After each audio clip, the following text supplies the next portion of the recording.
शरीर में कोई कपड़ा नहीं था, पैर दोनों राइट एंगल में मिला गया, एक पाँव बेड के इस तरफ, एक पाँव बेड के इस तरफ मिला गया। कि जिनको सजा होती है उसकी व्यापक चर्चा हो, ताकि ऐसा पाप करने वालों को भी डर पैदा हो कि फांसी पर लटकना पड़ता है।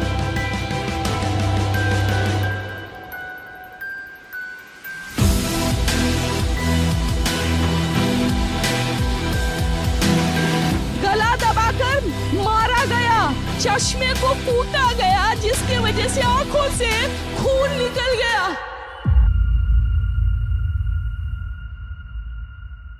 राम राम सा दोस्तों, जब भी हमारे देश में कोई बलात्कार की घटना प्रचलित होती है तो लोग आक्रोशित हो जाते हैं, प्रोटेस्ट करते हैं, लोग मोमबत्तियां और कैंडल जलाते हैं और अपराधी को फांसी देने की मांग करते हैं। कानून स्ट्रिक्ट बनना चाहिए और रेपिस्ट को सजा तुरंत मिलनी चाहिए। डायरेक्ट फांसी पे लटका दिया जाए, ऑन द स्पॉट निकाल के उन्हें शूट करो या तो पब्लिक के हवाले करो। कुछ मामलों में अपराधियों को फांसी हो जाती है और कई मामलों में अपराधी फांसी से बच भी जाते हैं। अपराधी को फांसी मिलने पर लोग खुश हो जाते हैं और शांत हो जाते हैं, या फिर अपराधी बच भी जाते हैं तो भी लोग कुछ दिन बाद शांत होकर उस बात को भूल जाते हैं और फिर कुछ दिन बाद एक और बलात्कार की क्रूरतम घटना हमारे सामने आती है। इसी प्रकार ये क्रम चलता रहता है, रेप होते रहते हैं, लोग प्रोटेस्ट भी करते हैं, अपराधी को या तो सजा मिल जाती है या फिर वो बच जाते हैं और लोग भूल जाते हैं। इन सब में एक चीज कॉमन रहती है और वो ये कि हर बार लोग इस समस्या का स्थायी समाधान ढूंढने की बजाय हर बार अपराधी को फांसी देने की मांग करते हैं। उन्हें लगता है कि ऐसा करने से रेप की घटनाएं रुक जाएंगी, जबकि ऐसा बिल्कुल नहीं है। अब आप कहें कि अपराधी को क्या फांसी न दें, क्या उसकी आरती उतारें, तो देखिए ऐसा नहीं है। यदि आप मुझसे व्यक्तिगत रूप से पूछेंगे तो मेरा हृदय भी यही कहेगा कि रेपिस्ट को फांसी, क्या फांसी से भी कोई बदतर सजा हो तो निश्चित ही न्यायालय उसे दे। परंतु जब मैंने इस विषय को गहराई से समझने का प्रयास किया तो मुझे पता चला कि बलात्कारी को फांसी देना समस्या का समाधान नहीं है, बल्कि इससे पीड़िता के ऊपर और प्रेशर आएगा। इसे वीडियो में आप आगे समझिए। मैं जानता हूं कि आपको वीडियो में बनाए रखना काफी कठिन कार्य है और यदि आप इस विषय को लेकर गंभीर नहीं है तो इसे आप यहीं बंद कर सकते हैं। आज के इस वीडियो में हम इस विषय को गहराई से समझने का प्रयास करेंगे। देखिए, हमारे देश में रेप के लिए दोषी कई बार लड़कियों को ही ठहराया जाता है। कहा जाता है कि ये छोटे कपड़े पहनती है, रात को बाहर निकलती हैं। पहले जब ऐसे कपड़े नहीं थे तो बलात्कार कहाँ होता था? नहीं पहले नहीं होते थे। क्यों अपनी बॉडी दिखाती है? क्यों नहीं दिखाती? आदमी जोश में आ गया गलत काम कर जाता है। साले घर से निकलने मत दो, घर की लक्ष्मी घर में रहती है, अच्छा रहता है। जिस लड़की को जला दिया, उसका रेप करके, उसमें उस लड़की की गलती कैसे हो सकती है? हो सकता है उसकी ये गलती है, उसने कुछ कपड़े ऐसे पहन रखे हो। अब यहाँ मैं छोटे कपड़ों का समर्थन नहीं कर रहा हूँ, पर सच ये है कि बात इससे कई ज्यादा आगे की है। हम लड़कियों को सेल्फ डिफेंस की ट्रेनिंग तो देना चाहते हैं, उन्हें प्रोटेक्शन तो देना चाहते हैं, पर समस्या की जड़ को समझने का प्रयास नहीं करते हैं। हम ये नहीं सोचते कि क्यों हमें इन्हें प्रोटेक्शन देने की आवश्यकता है, क्या कारण है और क्या हम उस कारण को समाप्त नहीं कर सकते। दोस्तों, उस कारण को समाप्त करने के लिए हमें बदलाव चाहिए और उस बदलाव की शुरुआत हमें स्वयं से ही करनी होगी। और जिन्हें लगता है कि नहीं, छोटे कपड़े पहनने के कारण ही ऐसा होता है, तो उन्हें एक बार इन छवियों पर दृष्टि डालनी चाहिए, जहां मानव अपनी मानवीय सीमाओं को लांघकर बेजुबान जानवरों के साथ अपनी हवस को शांत करने का प्रयत्न करते हुए पाए गए हैं।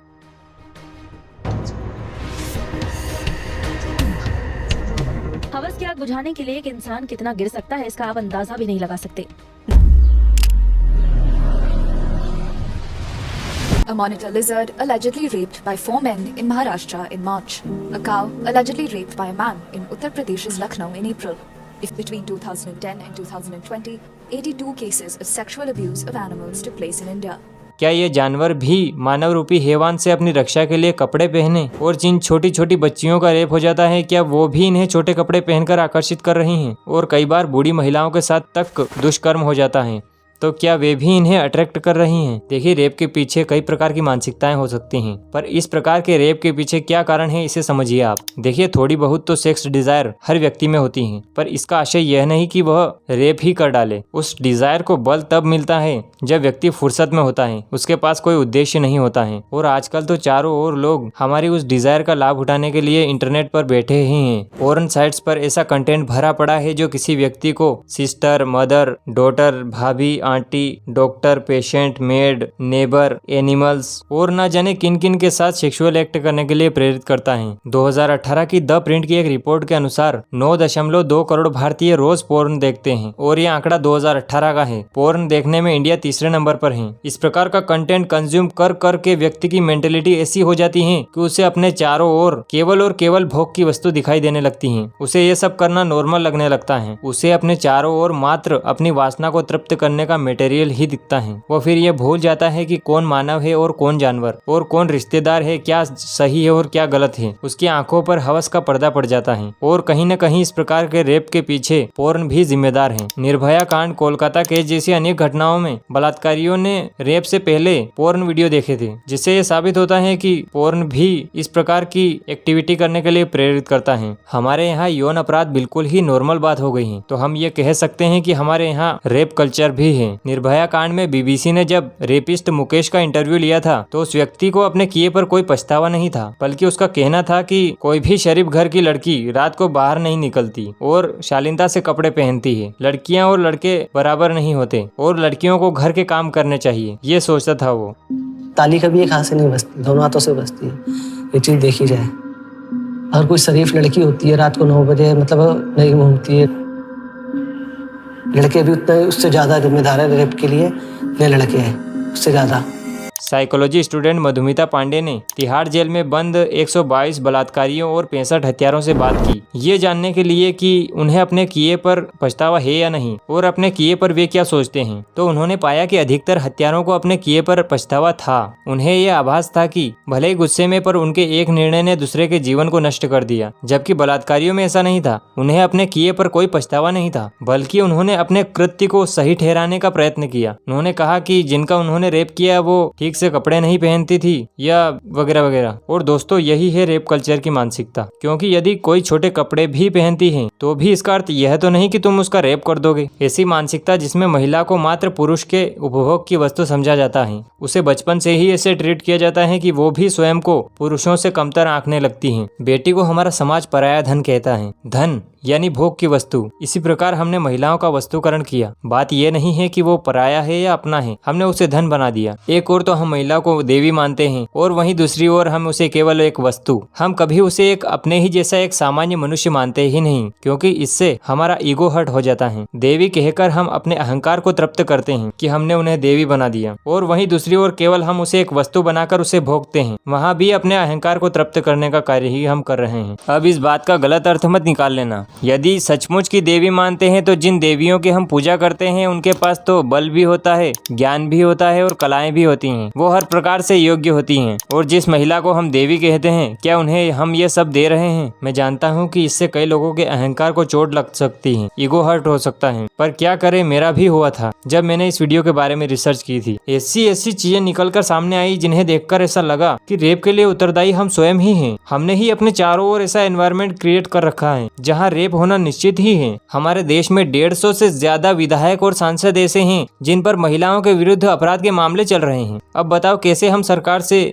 महिला सुरक्षा की आशा रख सकते हैं? हम ही लोगों ने ऐसे नेता चुन रखे हैं जिनके लिए रेप जैसी घटनाएं नॉर्मल हैं। ये है रेप कल्चर। उज्जैन जिसे हम धार्मिक नगरी या महाकाल की नगरी के रूप में जानते हैं, वहाँ करीब साल भर पहले एक 12 साल की बच्ची के साथ दुष्कर्म हुआ और वो बच्ची 8 किलोमीटर तक नग्न अवस्था में मदद की गुहार लगाती फिरी। लोगों ने अपने घर के दरवाजे बंद कर लिए। ये है रेप कल्चर। और फिर एक आश्रम के सामने वो की हालत में एक पुजारी को मिली। उसी उज्जैन में अब लगभग महीने भर पहले एक महिला का सबसे व्यस्त चौराहे पर रेप होता रहा और लोग देखते रहे और वीडियो बनाते रहे। ये है रेप कल्चर। सबसे क्रूरतम घटनाओं में से एक अरुणा शानबाग केस, जो कदाचित हम में से कई लोगों को पता भी नहीं होगा। मुंबई के किंग एडवर्ड मेमोरियल हॉस्पिटल में एक नर्स 1966 में कर्नाटक से मुंबई नौकरी करने आई थी। सोहन लाल वाल्मीकि नाम के एक वार्ड बॉय ने न केवल उनका रेप किया बल्कि क्रूरता की वो सारी हदें पार कर दी जिससे अरुणा एक जीवित शव बनकर रह गई। उसने रेप करने के बाद कुत्ते की चेन से उसका गला घोंट दिया जिससे वो कोमा में चली गई। बाद में उसे दिखाई देना बंद हो गया, सुनाई देना बंद हो गया और उसे लकवा मार गया। 42 साल तक वो कोमा में रही। यहाँ तक कि उनकी इस हालत को देखते हुए एक महिला पत्रकार पिंकी वीरानी ने अदालत से उनकी इच्छा मृत्यु की याचना की, परंतु कोर्ट ने मना कर दिया और 42 साल तक कोमा में रहने के बाद 18 मई 2015 को उन्होंने दम तोड़ दिया। और ये वो केसेस हैं जो पॉपुलर होते हैं, नहीं तो भारत में रोज ही बलात्कार होते हैं। एनसीआरबी के आंकड़ों के अनुसार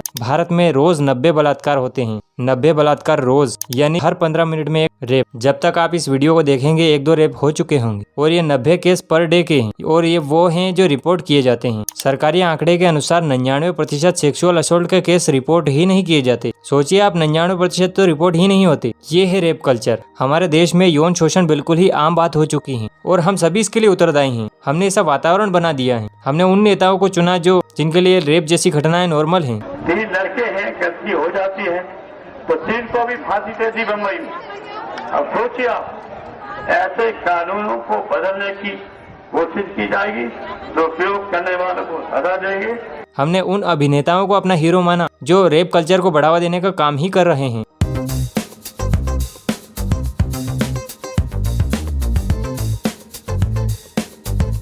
इस कॉलेज में बलात्कार पे बलात्कार किया।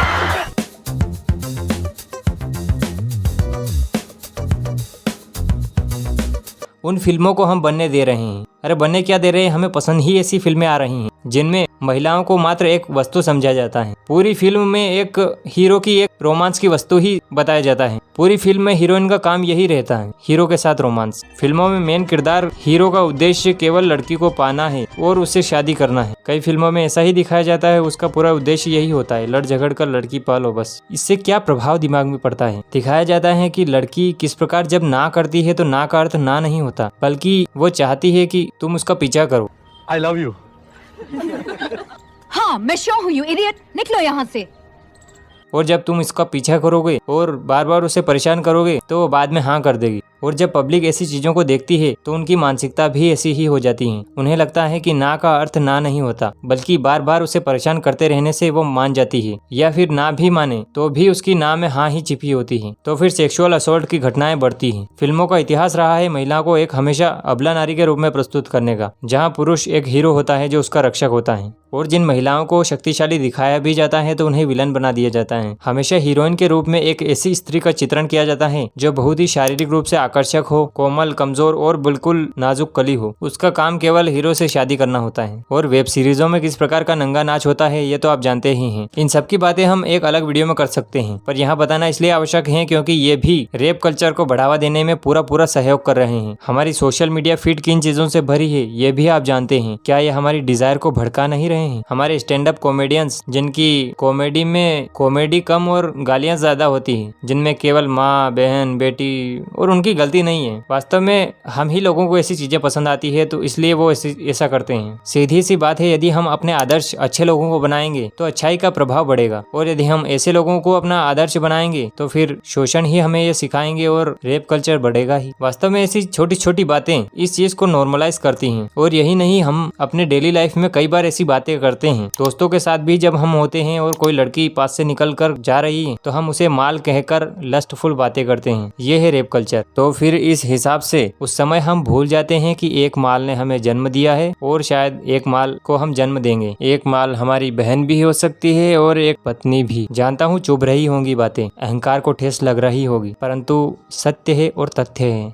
जब भी कोई बलात्कार की घटना मीडिया अटेंशन ग्रैब करती है और बड़ा रूप ले लेती है तो हम भी उस पर कड़ी प्रतिक्रिया करते हैं, सोशल मीडिया के थ्रू या कैसे भी, और रेपिस्ट को सजा देने की बात करते हैं। पर उस रेपिस्ट को कौन सजा देगा जो हमारे भीतर बैठा है? रेपिस्ट किसी दूसरे ग्रह से नहीं आते हैं, हमारे ही बीच का कोई व्यक्ति होता है, हम ही में से कोई एक होता है, ना किसी दूसरे देश से और ना किसी दूसरी समाज से आता है। इसी समाज से आता है जिस समाज में हम रहते हैं। सोचिए आप, यदि हमारे देश में क्या समूचे विश्व में यदि बलात्कार पर कोई दंड का प्रावधान न हो और सामाजिक निंदा या अपयश का कोई भय न हो तो क्या होगा? हर व्यक्ति बलात्कारी होगा। और महिलाओं का वस्तुकरण करने में विज्ञापन दाताओं ने भी कोई कसर नहीं छोड़ी है। इस पर तो मैं एक पूरा वीडियो बना चुका हूँ। यदि आप देखना चाहे तो मैं आई बटन में लिंक दे दूंगा या फिर आप एंड स्क्रीन में भी देख सकते हैं या डिस्क्रिप्शन में लिंक दे दूंगा, जिसमें हमने बात करी है कि किस प्रकार विज्ञापन हमारी सेक्सुअल डिजायर को लक्षित करके प्रोडक्ट बेचते हैं। जब भी कोई प्रोडक्ट बेचना हो तो उसके साथ एक अर्धनग्न महिला खड़ी कर दो। महिला को एक प्रोडक्ट की भांति यूज किया जाता है। और आप स्वयं देखिए, अधिकतर विज्ञापन महिलाओं द्वारा ही कराए जाते हैं, वो भी उन्हें अर्धनग्न करके। ये है रेप कल्चर। हमारे देश की एक महिला एथलीट मनु भाकर ओलंपिक में 2 पदक जीत के आई हैं, वो भी पहली बार। और हमारा देश का मीडिया और यहाँ की जनता लगे पड़े हैं उनकी शारीरिक सुंदरता और उनकी शादी को लेकर टिप्पणियां करने में। जबकि भारत के लिए गर्व की बात यह थी कि एक ही ओलंपिक में वो 2 मेडल जीत के आई हैं, पहली बार। पर नहीं, हमारा ध्यान उसके शरीर पर है। ये है रेप कल्चर। शादी के लिए भी हम ऐसी लड़की का चुनाव करते हैं जो शारीरिक रूप से आकर्षक हो, जो हमें सेक्सुअल प्लेजर दे सके। हम नहीं देखते उसके गुण और उसकी योग्यता। ये है रेप कल्चर। मनोरंजन के नाम पर हम जो भी करते हैं, चाहे वो फिल्में हो, वेब सीरीज हो, गाने हो, बहुत सी चीजें मैं भूल रहा हूँ, पर जो भी हम मनोरंजन के नाम पर करते हैं, यदि उसमें चाहे वो कोई धार्मिक कार्य ही क्यों न हो, उसमें यदि अश्लीलता न हो तो उसे हम मनोरंजन मानते ही नहीं। ये है रेप कल्चर। देश में जब भी कोई बलात्कार की घटना प्रचलित होती है, एक और लोग प्रोटेस्ट करते हैं, वहीं दूसरी ओर कुछ लोग ऐसे भी होते हैं जो पोर्न साइट्स पर बलात्कार पीड़िता का नाम सर्च करते हैं और रेप का वीडियो सर्च करते हैं। ये है रेप कल्चर। निर्भया, हैदराबाद, कठुआ, कोलकाता और न जाने इसे कितनी ही घटनाओं के बाद विक्टिम के नाम के साथ पोर्न वीडियो लिखकर सर्च किया जाता है और पोर्न साइटों पर पीड़िता का नाम टॉप में ट्रेंड करता है। कई लोग ऐसे हैं जो इन साइटों पर गैंग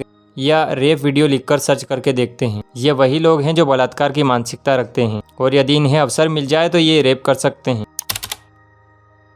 इसे समझिएगा आप। अक्सर दोस्तों में भी एक मर्द की परिभाषा ऐसी ही होती है। मर्द उसी को माना जाता है जो किसी महिला के साथ शारीरिक संबंध बना चुका होता है। ऐसे ही होते हैं ना, दोस्तों के साथ ऐसे ही बातें होती हैं। और जिसने ऐसा कुछ नहीं किया हो तो उसे कहा जाता है कि तू तो अभी बच्चा है, ये बड़े लोगों की बातें हैं, ऐसा करके उसका उपहास उड़ाया जाता है। उसे ह्यूमिलिएट फील कराया जाता है, जिससे उसकी मानसिकता भी ऐसी ही हो जाती है। उसे लगता है कि हाँ, किसी लड़की के साथ शारीरिक संबंध न बनाऊं तब तक मैं भी मर्द नहीं बनूंगा। और गैंगरेप में ये देखा गया है कि अधिकतर जो गैंगरेप करने वाले लोग थे, उनमें पीयर प्रेशर के कारण उन्होंने उनका साथ दिया। अपने आप को एक मर्द सिद्ध करने के लिए बाकियों ने उस एक का साथ दिया। दोस्तों का काफी प्रभाव दिमाग पर पड़ता है और अपने आप को मर्द सिद्ध करने की यह टॉक्सिक डिजायर उनके व्यक्तित्व और चरित्र के ऊपर धब्बा तो बनती ही है, साथ ही किसी लड़की के शारीरिक और मानसिक प्रताड़ना का कारण भी बनती है या फिर उसके जीवन को नष्ट भी कर सकती है। मनोविज्ञान की दृष्टि से बलात्कारी केवल सेक्सुअल प्लेजर पाने के लिए रेप नहीं करते, बल्कि इसके पीछे कई प्रकार की मानसिकताएं हो सकती हैं। मेनली 5 टाइप के रेपिस्ट होते हैं। The first is opportunistic rapist. अभी हमने बात करी, ये वही हैं जिन्हें यदि अवसर मिले तो वे रेप कर सकते हैं। सेकंड है पावर रेपिस्ट। ये वो होते हैं जो विक्टिम को अपनी योग्यता दिखाना चाहते हैं। उन्हें अपनी शक्ति, पद के बलबूते या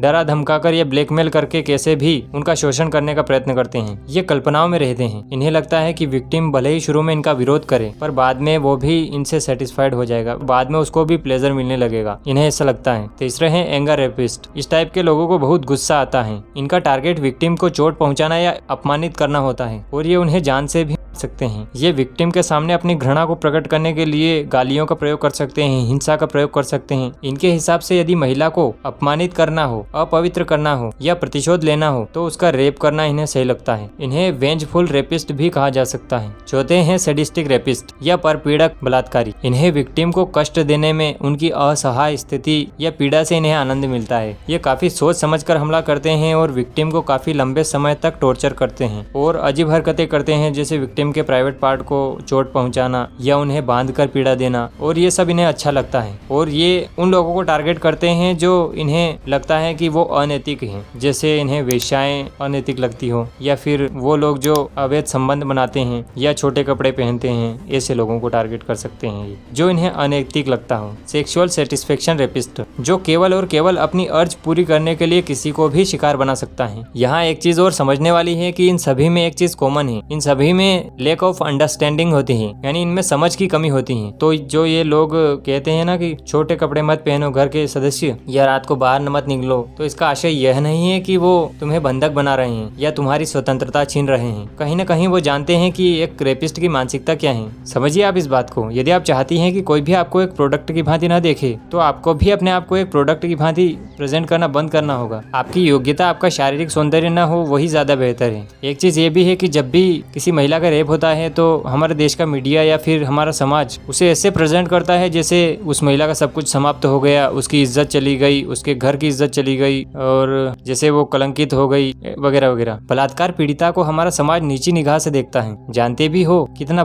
बुरा प्रभाव पड़ता है उसके दिमाग पर। एक तो किसी ने उसके शरीर को नोचा और ऊपर से उसकी इज्जत भी चली गई, और वो जहाँ भी जाए उसको ऐसे देखा जाता है जैसे उसने कोई बहुत बड़ा अपराध कर दिया हो। इसमें उसकी क्या गलती, उसने क्या किया, उसकी क्यों इज्जत चली गई। हर ओर से उसको मेंटल प्रेशर दिया जाता है। और ऐसे कई उदाहरण हैं जहां कई लड़कियों ने किसी भी प्रकार के यौन शोषण से पीड़ित होने पर आत्महत्या कर ली, क्योंकि वे डरती थी अपने साथ हुए अत्याचार को खुलकर बोलने में। जबकि होना ये चाहिए कि उस बलात्कारी की इज्जत जानी चाहिए। और हाँ, एक और चीज, यदि लड़की का रेप हो चुका है तो अब उससे कोई शादी नहीं करेगा, इसलिए उसकी शादी उस रेपिस्ट के साथ ही कर दो। ऐसी मानसिकता वाले लोग भी यहाँ रहते हैं। कितनी मूर्खतापूर्ण बातें सोचते हैं लोग। और कई फिल्मों में भी इसे दिखाया जाता है, जैसे फिल्म राजा की आएगी बारात, बुलंदी, बेनाम बादशाह और भाग्यवान जैसी फिल्मों में दिखाया गया है। मेरे ख्याल से एक समझदार व्यक्ति तो नहीं ही करेगी ऐसा। क्यों वो किसी बलात्कारी के साथ चली जाए। इसका आशय तो यही हुआ कि उसने अपने जीवन भर के लिए बलात्कार को चुन लिया। और क्या गारंटी है कि जो आज इसका बलात्कार कर सकता है वो कल को इसके साथ वफा निभाए। वो कल को कुछ और भी कर सकता है, किसी और के साथ भी कर सकता है। और दूसरी बात यह कि यदि ऐसा होने लग जाए, बलात्कारी के साथ शादी कर दी जाए, तो फिर कल को ये जितने भी कुंवारे फिर रहे हैं ये भी शादी करने के लिए यही उपाय निकालेंगे कि बलात्कार करो और हमारी शादी हो जाएगी। और बलात्कार होने पर लोग फांसी देने की मांग करते हैं, जो मुझे भी यही लगता था कि ऐसा करने से रेप कम हो जाएंगे, क्योंकि वो मौत का खौफ लोगों में जाएगा। पर ऐसा नहीं है। जब मैंने इस विषय को समझने का प्रयास किया तो परिणाम इसके विपरीत भी थे। दिल्ली पुलिस के अनुसार 97% रेप विक्टिम के परिचितों द्वारा ही किए जाते हैं, यानी जो जान पहचान वाला होता है उन्हीं के द्वारा रेप किए जाते हैं। तो यदि सजा फांसी होगी तो फिर ऐसे में तो वो घटना पुलिस तक जाएगी ही नहीं, क्योंकि उस बात को वहीं दबा दिया जाएगा। परिवार या समाज द्वारा उस विक्टिम पर प्रेशर बनाया जाएगा कि तुम्हारे केस करने से इसको फांसी हो जाएगी, इसलिए तुम केस मत करो, या कैसे भी उसको दबा दिया जाएगा। और दूसरी बात यह कि यदि फांसी की सजा होने वाली है और रेपिस्ट को ये लगेगा कि अब मुझे फांसी होने वाली है, तो वो पीड़िता को जीवित क्यों छोड़ेगा। हो सकता है कि उसे जान से मार दे। तो ये कुछ विपरीत परिणाम भी हैं। मैं ये नहीं कहता कि सजा नहीं मिलनी चाहिए, पर हमें सजा की गंभीरता से ज्यादा सजा की निश्चितता पर ध्यान देना चाहिए। यानी कितनी कड़ी सजा होगी, इससे ज्यादा ध्यान हर अपराधी को सजा होगी इस पर देना चाहिए। केवल नियम सख्त करने से रेप नहीं रुकने वाले, और लड़कियों को प्रोटेक्शन सिखाना ये सब रेप नहीं रोक सकते। वास्तव में हमें समस्या की जड़ पर प्रहार करने की आवश्यकता है, और वो जड़ है अशिक्षा या अज्ञान। कदाचित रेप पूरी तरह से न रुकें, पर ये न्यूनतम अवश्य ही हो सकते हैं, और इसके लिए शिक्षा व्यवस्था को बदलना आवश्यक है। शिक्षा से एक ऐसी फौज खड़ी हो सकती है जो पूरे सिस्टम को बदल सकती है, चाहे वो मनोरंजन के नाम पर परोसी जाने वाली अश्लीलता हो, महिलाओं का वस्तुकरण करने वाला समाज हो, या फिर हमारा न्यायतंत्र हो। मैं जो बोल रहा हूँ, बहुत लोगों को वो बात अव्यवहारिक लगेगी, लेकिन बहुत विचार करके, बहुत देख के, पढ़ के, इस समस्या पर बहुत ध्यान दे करके मैं आपसे कह रहा हूँ कि जब तक हमारी जिंदगी की अंडरलाइंग फिलॉसफी ठीक नहीं की जाती, और वो कैसे ठीक हो पाएगी, उसके लिए हमें शिक्षा व्यवस्था में आमूलचूल बदलाव करने पड़ेंगे। बच्चों की शिक्षा तो बदलनी ही पड़ेगी। जो बच्चों पर प्रभाव डालते हैं हमें उनको एजुकेट करना पड़ेगा। टीचर्स को टीचिंग और पेरेंट्स को पेरेंटिंग सिखानी पड़ेगी। जब हर तरह से हम छोटे बच्चे को यही सिखा रहे हैं, you are born to consume, और जो जितना कंज्यूम कर रहा है वो उतना सक्सेसफुल है, तो फिर कंजम्पशन की हवस फिर उससे कोई भी अपराध कराएगी। भाई, आप क्यों नहीं समझ पा रहे? यदि आप इसे यहाँ तक देख रहे हैं तो लाइक बटन दबाएं, ताकि YouTube के एल्गोरिदम को ये पता चले कि ये वीडियो वास्तव में हेल्पफुल हैं और वो इसे ज़्यादा से ज़्यादा लोगों तक पहुँचाएं। और आप भी इसे कम से कम किसी एक व्यक्ति के साथ शेयर अवश्य करें। और विज्ञापन कैसे महिलाओं का वस्तुकरण कर रहा है, हमारा वो वीडियो देखने के लिए यहाँ क्लिक करें। धन्यवाद।